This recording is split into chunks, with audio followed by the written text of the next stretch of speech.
Big boss ലൈവിൽ നിന്ന് ഇപ്പോൾ കിട്ടിയ വാർത്ത നെവിൻ ഷാനവാസ് തമ്മിലുണ്ടായ സംഘർഷമാണ്. സംഘർഷത്തെ തുടർന്ന് ഷാനവാസിനെ കൺസെഷൻ റൂമിലേക്ക് മാറ്റുകയും അവിടെ നിന്ന് കൂടുതൽ ചെക്കപ്പിനായി ഡോക്ടർമാർ കൊണ്ടുപോവുകയും ചെയ്തു. ബിഗ് ബോസിൽ നിന്ന് നെവിന് വാർണിംഗ് തന്നെ കൊടുത്തിട്ടുണ്ട്. ഹൗസ് ക്യാപ്റ്റനായ ഷാനവാസും കിച്ചൺ ടീം ക്യാപ്റ്റനായ നെവിനും തമ്മിലായിരുന്നു.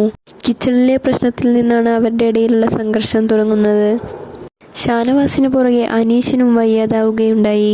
കിച്ചൺ ടീം ക്യാപ്റ്റൻസായ നെവിനും അക്ബറും ശരിയായ രീതിയിലും സമയത്തിലും ഭക്ഷണം നൽകിയില്ല എന്നാണ് അവർ പറയുന്നത്. ഈ ആഴ്ച ലാലേട്ടൻ വന്ന് ഇതിനെക്കുറിച്ച് സംസാരിക്കണമെന്നും ഇതിനൊരു തീരുമാനമുണ്ടാക്കണമെന്നാണ് എല്ലാവരും ആവശ്യപ്പെടുന്നത്.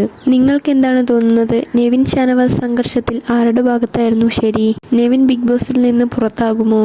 നെവിൻ്റെ ഈ ആഴ്ചത്തെ ബിഗ് ബോസ് വീട്ടിലെ പ്രവൃത്തികളെക്കുറിച്ച് എന്താണ് നിങ്ങളുടെ അഭിപ്രായം? നിങ്ങളുടെ അഭിപ്രായങ്ങൾ കമൻറ്റിലൂടെ അറിയിക്കൂ. ഇതുപോലുള്ള കൂടുതൽ വീഡിയോകൾക്കായി ചാനൽ സബ്സ്ക്രൈബ് ചെയ്യൂ.